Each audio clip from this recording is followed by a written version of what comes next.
Good afternoon, everybody, and welcome to this meeting. And thank you for attending this meeting of the Governance Committee on Wednesday, the 13th of March, 2024. My name is Councillor Alan Platt, and I'm chair of this committee. Councillor Mark Clifford, to my right, is vice chair. Members are reminded that this meeting is being recorded and will be accessible on the council's YouTube page. If you wish to speak at any stage, please indicate to me you wish to do so. When I invite you to speak, please turn your microphone on and turn it off when you finish speaking. Please speak clearly and do not cover your mouth when speaking to make it easier for any lip readers to understand you. Finally, can everyone ensure their phones are turned to silent? We're not expecting a fire drill, so if the alarm sounds, please exit the way you came in and congregate in St. Thomas's Square next to the police station. We will now begin the meeting. Item 1, apologies for absence. We have Charlotte Fitch, the independent person, and I don't believe there are any more. Okay. Just whilst we're on that, I would like to take the opportunity to, our dear friend Dave Whelan is retiring.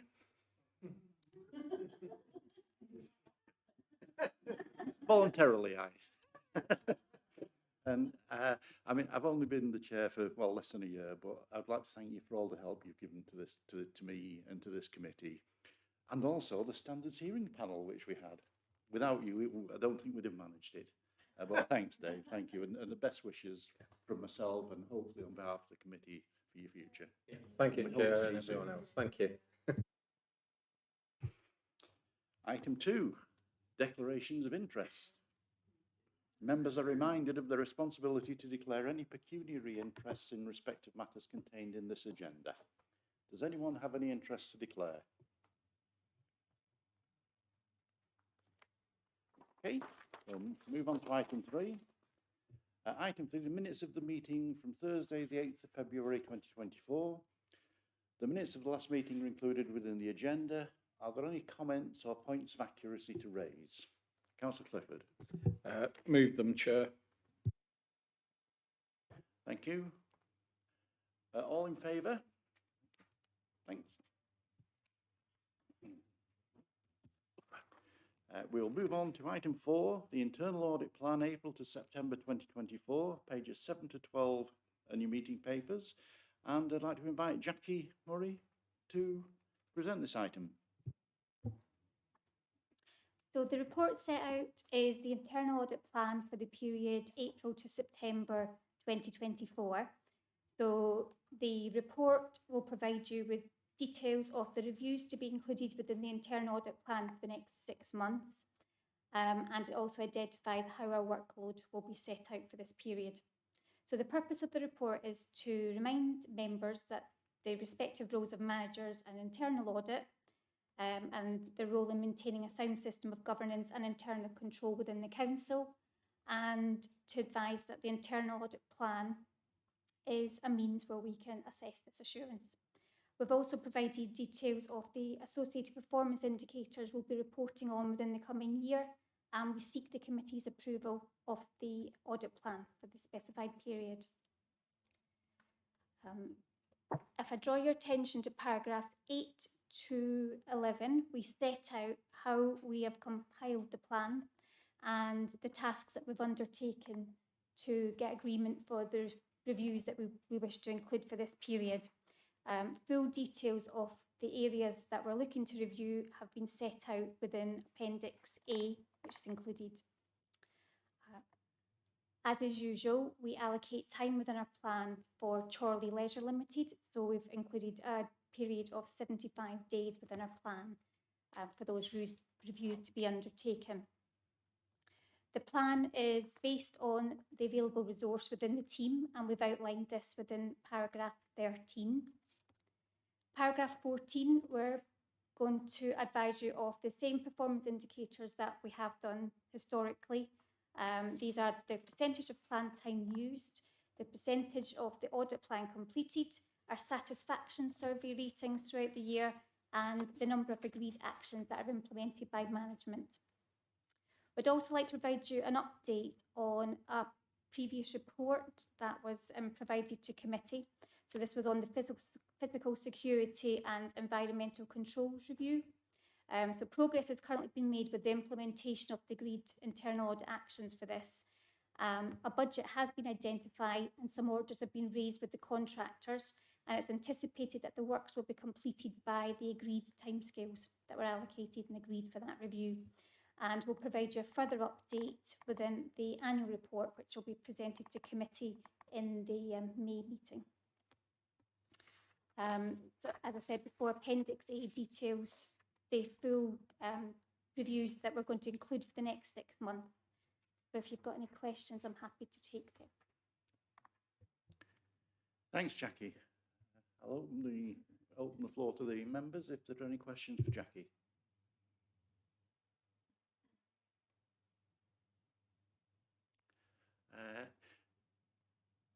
Our virtual members.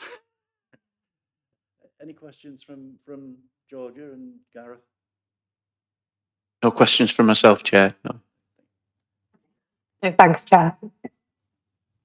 So, Councillor Clifford. Thanks, Chair. Just one really. On the performance indicator, paragraph 14, you've got the percentage, 90%, like the mall, satisfaction rating, assignment level. If you can just explain a little bit more around the meaning of that, please. Thank you. Yeah, I can do. So the satisfaction, after we have completed every review, we issue a satisfaction survey. And this includes all aspects of the review. So did the review, was the scope the right scope? Was the auditor professional and courteous? Was the timing correct of the review? Did the risks that we identify and the mitigation, is that relevant? Were the actions that we recommended, did they mitigate the risks if we've identified further actions? So they can score each question 1 to 5, and then we take that and turn it into a percentage. I think we're currently operating, I think it's about 98%.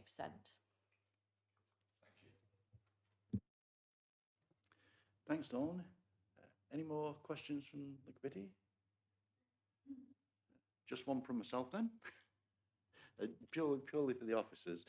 Are you satisfied that the resources allowed for are adequate for what you need to do? You're happy? Yeah, I think for the coming year, we've managed to allocate a broad spectrum of reviews covering all service areas and directorates. So the number of reviews we have should be enough to allow the head of internal audit to formulate her opinion next year. Thanks, Jackie. Thanks, Dawn. In that case then, we are asked as the committee to approve the internal audit plan and the associated indicators. Are we happy to approve the plan? Show of hands, just thank you.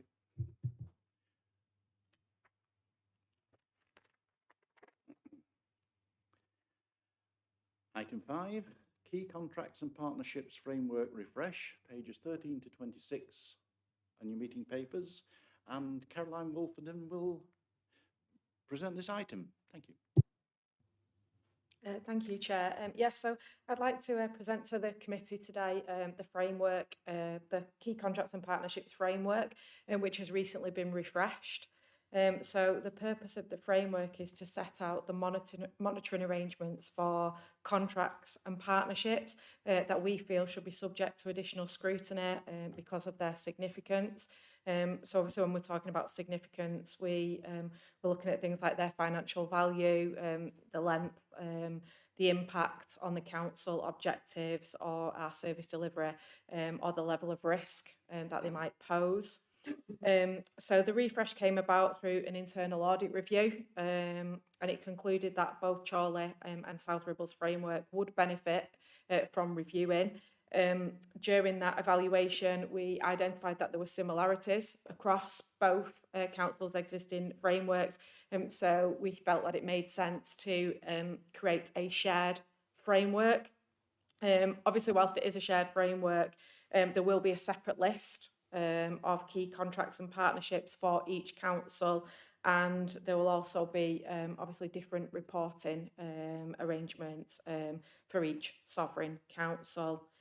So just in terms of the sort of like key components of the framework, obviously it outlines the process and the criteria for identifying key contracts and partnerships, outlines obviously the governance arrangements around risk management and data sharing and business continuity, and also the monitoring arrangements, which are presented as twice a year. There will be oversight from SMT, and then annually to executive cabinet. Obviously in terms of sort of like ongoing like monitoring, it's tied into the risk management process anyway, so all the key contracts and partnerships will be on the GRACE system, and obviously will be subject to monitoring by individual officers who are responsible for those contracts and partnerships. So yeah, just in terms of like the key changes, mainly we've done this to obviously to support officers in making sure that they follow like processes, and there's some consistency there across both councils, obviously to improve our governance approach. So the framework is aligned obviously across both of the councils, as I've mentioned. We've incorporated a criteria checklist which will make it easier for officers to identify those partnerships and contracts that are considered to be more significant. Obviously identifies the roles of officers in the framework, and you know when they obviously should be monitoring and reporting, and you know making sure that these contracts and partnerships actually go on to that significant list. And then there's a governance checklist as well, which incorporates a process around like spot checking, just to offer some assurance, obviously, that you know the framework is being followed, and that we are obviously you know picking up on any sort of like risks or issues. Once the new framework is being established, obviously we want to review the list of contracts and partnerships. So they are actually included in the report. But obviously we do want to like review those, make sure that they meet the criteria against that new checklist. And then obviously they will then be entered onto the system.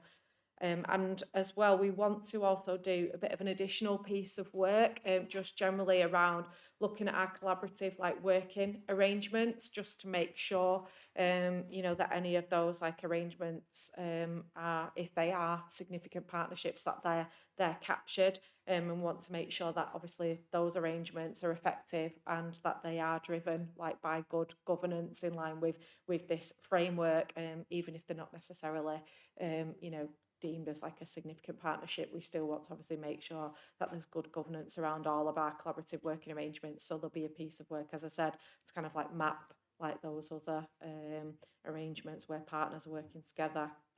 In terms of sort of next steps, obviously once I've heard you know any sort of comments and questions from the governance committee, the intention will be to present the framework to executive cabinet meetings for each of the councils, and then we'll be looking to obviously roll out the framework to officers like through communication and training. So obviously the purpose of today really is to ask the committee to approve, to recommend that this framework goes to cabinet to move to the next steps. Thank you. Thanks, Caroline. Members of the committee, any questions? Councillor Hayden?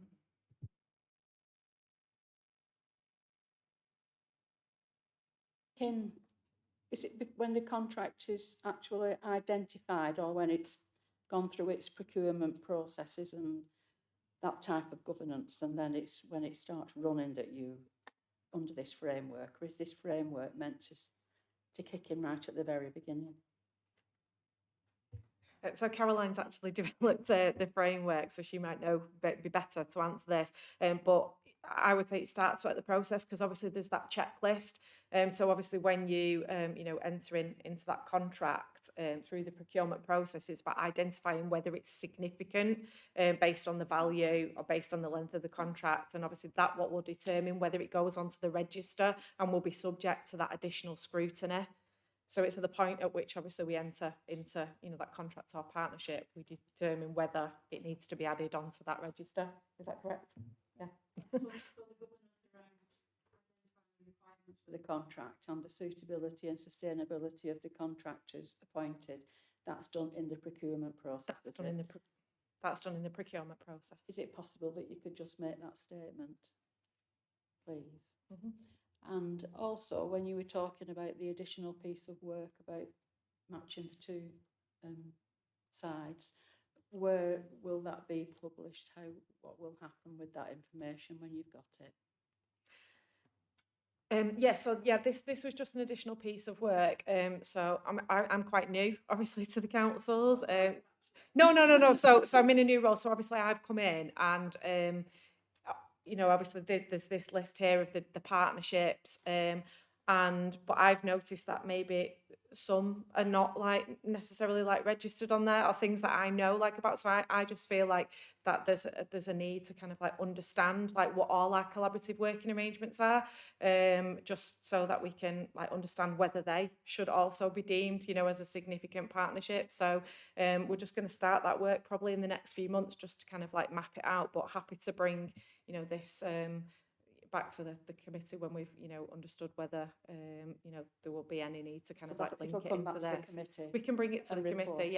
Yeah, it was just like I said, it was just a bit of a mapping exercise, like to understand like where we're at across the councils with our partnerships, but also some of our other like collaborative working arrangements and You'll how. share it anyway with the teams that you're working with, and then you'll. But we've not done the piece of work yet. It was No. just obviously a proposal from myself, like as obviously being new to the council and just wanting to understand, you know, how we work collaboratively with all of our partners, really.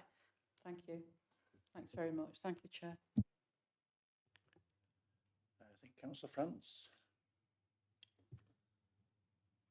Just a quickie, really. Do you think this will help with contractors who are running overtime? Do you know the new framework will help identify them quicker, and maybe we not get too many running overtime?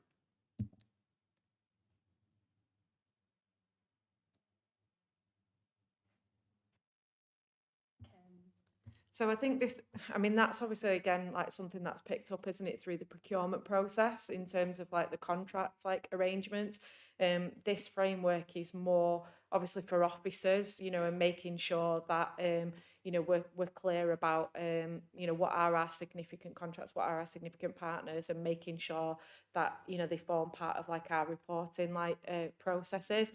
But as I said, they'll all be added onto the risk management system anyway, and should be picked up like through that process. So the framework's not really there to serve that purpose, but it's there to make sure, obviously, that anything that is deemed a significant contract does go onto the system and forms part of that, you know, formal risk management process that's embedded in the council. And then obviously, you know, whatever's built into the contracts. So it would then flagged up as a risk. Yes. Yeah, through that. Yeah. Thanks, Caroline Golden. Councillor Clifford, did you? Oh, I thought you hadn't about the question. Right. Could we just make sure that it is brought back to the committee when you've got the thing in place, as you said? That'd be great. Thank you very much. Right, members of the committee, the recommendation is that the committee considers the refreshed key contracts and partnerships framework and recommends it for approval by the Executive Cabinet. Could I have a proposer, please? Can I just say with the additional sure that it's identified that where the framework begins and it with the procurement. Matthew, did you get that? Yeah. Thank you. Christine, keep me on my toes, will you? Right. The committee recommends a refreshed key contracts and partnerships framework and recommends it for approval by the Executive Cabinet. Can I propose Councillor Clifford, Councillor Hayden, all those in favour? Thank you very much.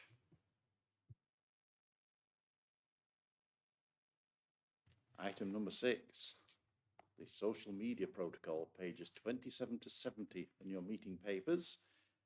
We'll hand over to Dave for the final time to present this item. I've got to get it right now, haven't I? Yes. Yeah, thank you, Chair. I think this is an issue we've spoken about at great detail. I mean, it's been before committee, the full committee on 2 occasions, and the task group have looked at it twice. Essentially, there was an identified need to have a social media protocol, something which was focused on members rather than officers, and providing general advice and guidance on how best to use social media.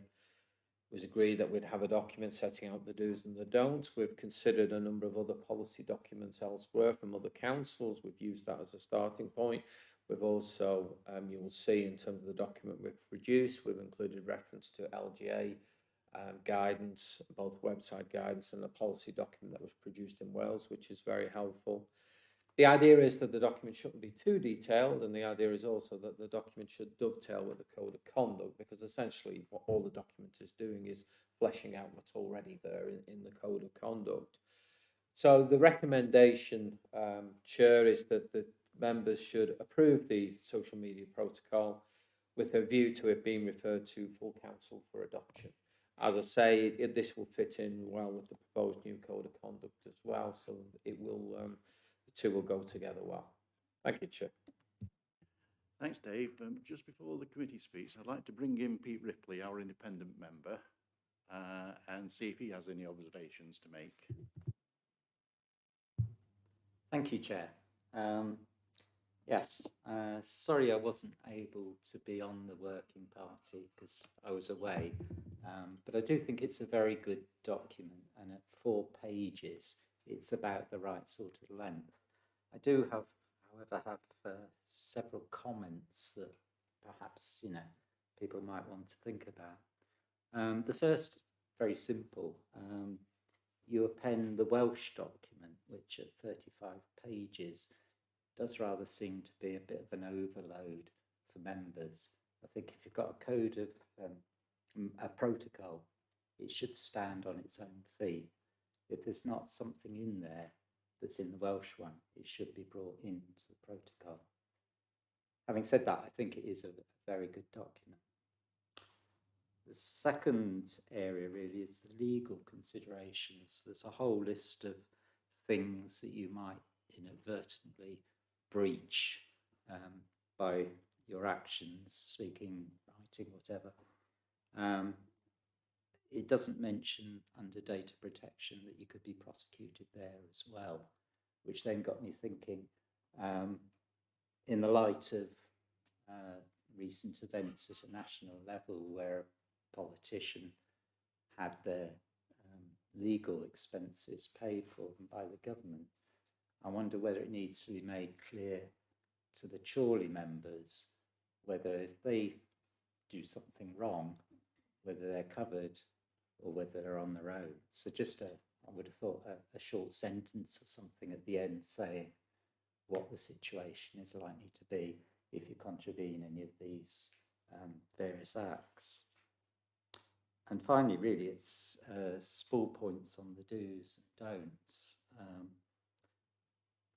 On the do's, yes, it's nice and simple, but the first 8 of them start to this, to that, to that. Why not just go straight into it and say, to set this, to consider that, to do this, do that, to make it more sort of positive, or even, I shall do this, I shall do that.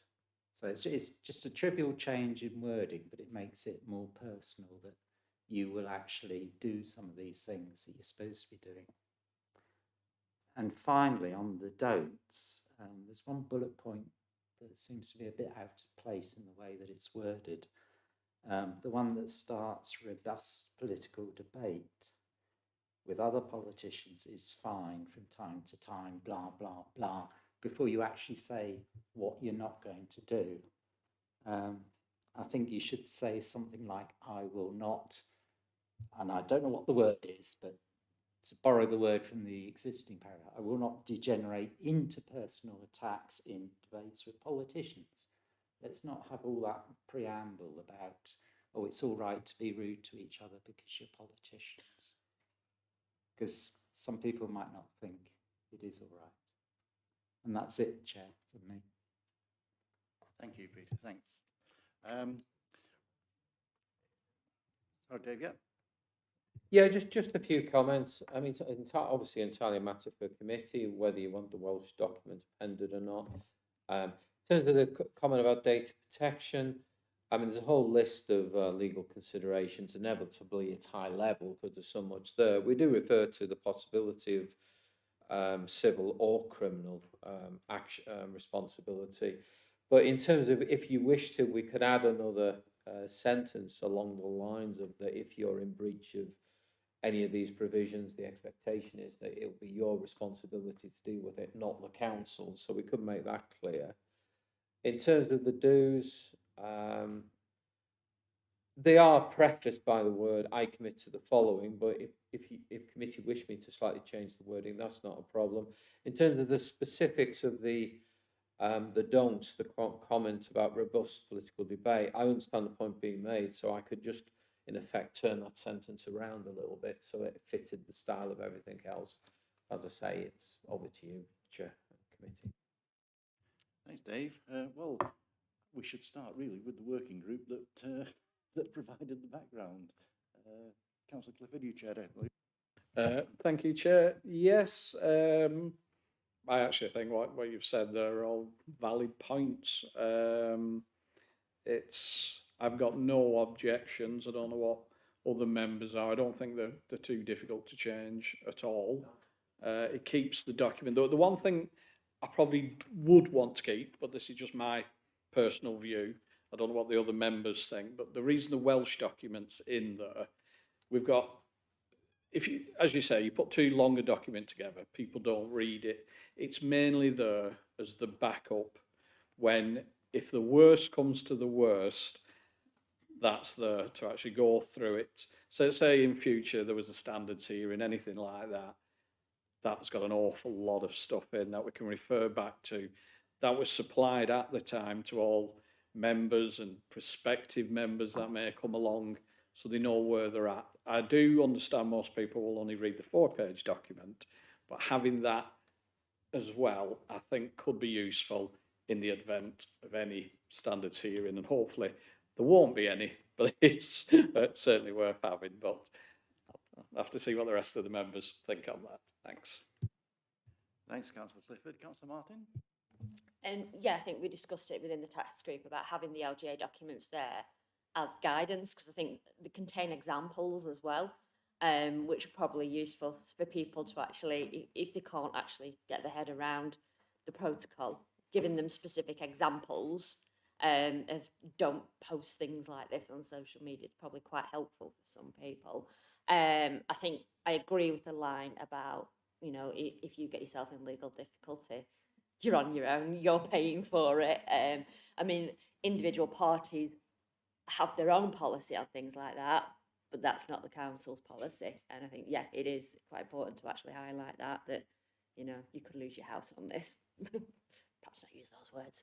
But yeah, everything else, yeah, I agree with. Thank you, Councillor Martin. Any more from the members? Councillor Hayden?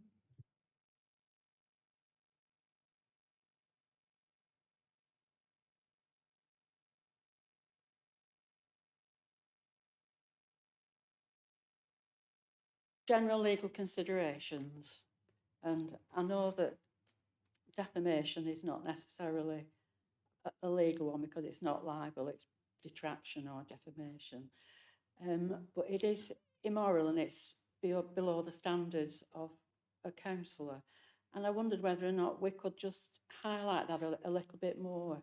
You do talk about defamation in the some do's and some don'ts, but I think this is where you're telling truth about people, but you're doing it in a menacing way to create problems. And I think that is just, given some of the behaviour online, it would be worth pointing that out, that it's not acceptable behaviour, even if it is truthful, that there's got to be a line drawn under that. So I just wondered if that could be strengthened somewhere in the document. I could add something specifically about defamation under that general legal considerations. Probably a lot of what's in libel would cover it as well, but I could add something specific, that's not a problem.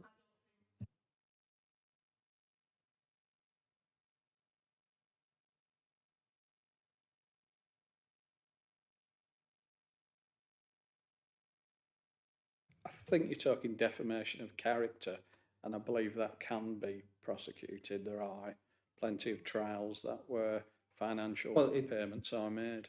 Defamation of character can certainly result in actions in the civil court, and whether it's libel or slander or whatever, I mean, that can result in significant damages. But as I say, to make it clear, I can add defamation and just add a simple sentence just to flag it up. I mean, the principles are the same. Councillor Martin? I think that's one of the points we discussed actually, and it might just be worth highlighting. We say about defamation, but effectively, if you're defaming someone, you're not respecting them, and that would be a breach of the code of conduct. So perhaps a line to say, to defame is not to respect, or sort of treating people with respect. Yeah, I can add a line to that. Yeah. Councillor Sherwood? Thank you, Chair. I'm grateful for these changes, and I'm sure we're all pleased with everything being tightened up in the age of social media, which can become, unfortunately, quite toxic.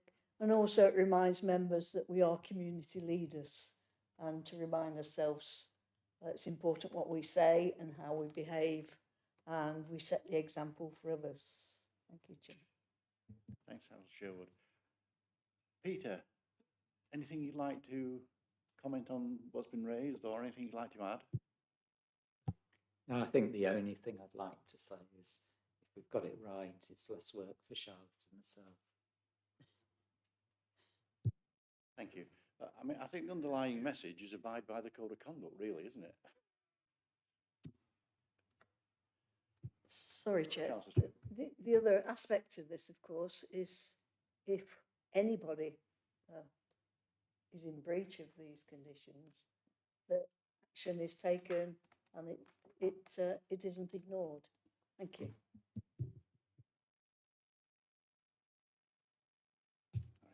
Any more comments, questions from members? Councillor Cliff? Thank you, Chair. Just one more comment. So basically, if it's going to move on with those changes to full council, if it can also be put to full council, as well as members, the document would be provided to all candidates at future elections as well. So that can progress to full council. Thank you. Thanks, Mark. Thanks, Dave. Shall we draw a line under that one then? Is that no more? Everybody happy? Lovely. Right. The committee is asked to approve the draft social media protocol with the amendments which Dave has listed there, and recommend it to be referred to full council for adoption. Are we happy to approve? Yep. Okay.